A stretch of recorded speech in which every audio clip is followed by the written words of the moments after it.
On Monday, a territory-wide lockdown will go into effect tomorrow morning.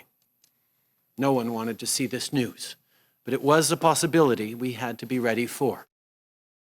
For much of the pandemic, Nunavut has been the exception. The territory had no confirmed cases within its borders for months, but that's rapidly changing as cases there have more than doubled since yesterday. Nunavut will enter a 2-week lockdown tomorrow. For more on the situation, we've reached Premier Joe Savikataaq in Iqaluit. Hi, Premier. Good to see you. Thank you very much for making time for us. Good evening, Basti, and it's my pleasure to be on your show. So we just were saying in the introduction, for so long, your territory was really, COVID-free. There were 0 cases for a number of months. Now you've got up to 60 confirmed cases. Correct me if the number has changed. What happened?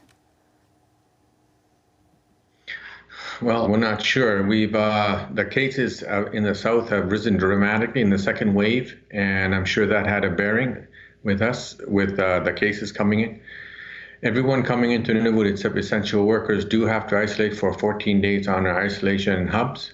But right now we're more concentrating on how to stop this virus to keep from spreading and contain it. As we can go backtrack later on and try to figure out what happened. But right now we just want to contain the virus. Okay, I'll separate the two and I'll ask you about what you're doing in a second to contain the virus, because I know there are some pretty significant measures coming into place tomorrow. On that quarantine, so people were asked to quarantine for 2 weeks before coming into the territory. How confident are you that it was secure, that it was being monitored, that the proper sort of oversight was in place there? Well, I think the 8 months that we had no COVID, it just shows that it was working.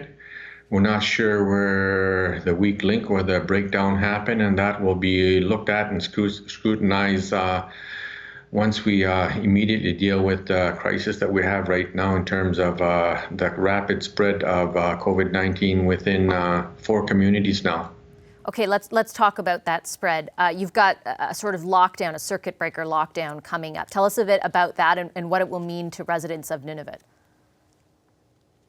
All right, starting tomorrow, it'll be just like it was in the spring when we locked down. There will be no schools. Non-essential business will not be at work. The government offices will be shut down except for essential workers. And no mass gatherings, no visiting, and only one person from a household can go buy groceries. And we just want to stop the virus completely. No visiting and no gatherings. And how long do you expect this to be in place? Right now, it's going to be in place for 2 weeks, Nunavut-wide, and our Chief Public Health Officer, Dr. Patterson, will reassess at the end of 2 weeks and see what situation we are at that point in time. What's the, I guess, sort of parameters for making that decision? Is it if there are still existing cases, if you still have community spread that you don't know the origination of? Like, how will public health be basing those decisions? What will they be basing them on, rather? Well, I guess one of the main ones would be whether any other communities outside of the Kivalliq region will get them. We've had our first case was in Sanikiluaq, which is an isolated island on the Belcher Islands there. And our second case was in Alvet and then Rankin Inlet and Will Cove. And all of these 3 communities are close to each other. And the main source has been Alvet. The community spread is happening in Alvet.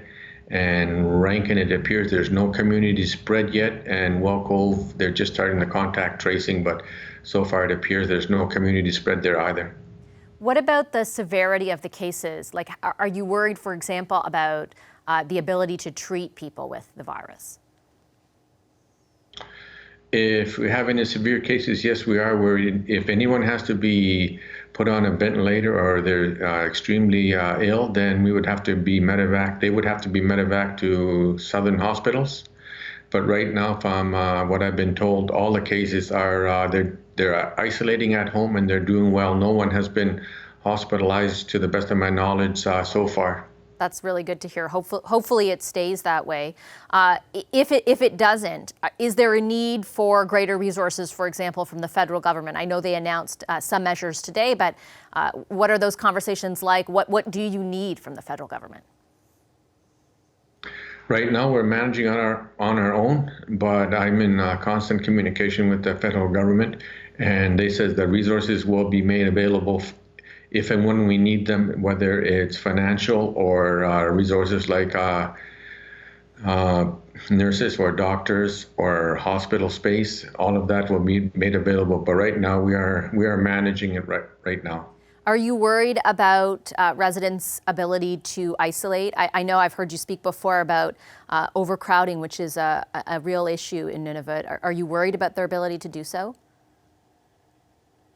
Yes, but we have plans in place. All the communities this spring came up with plans where if people cannot isolate, where we can isolate people that need to be isolated either in a hotel, a gymnasium, or an arena. So all that is in place. We thankfully haven't gone to that level yet, but from all the planning that we've been doing since March when COVID first started coming into Canada and started to be spreading more and more. So the one thing that these isolation hubs have given us is time. We've had time to be prepared. We've had time to deal with issues when they come up. We knew that the COVID was going to come. We just didn't know when. And from all the desktop studies we've done and all the preparations we've done, and the fact that the medical community knows a lot more about the COVID virus than they did 8 months ago, all of that has helped us that we can cope with this so far. Okay, Premier, I'll leave it there. We wish you and all the residents of Nunavut the best through this. Thanks for making time for us. Hi, I'm Vashi Capellos, host of Power in Politics. See more of our show by subscribing to the CBC News channel or click the link for another video.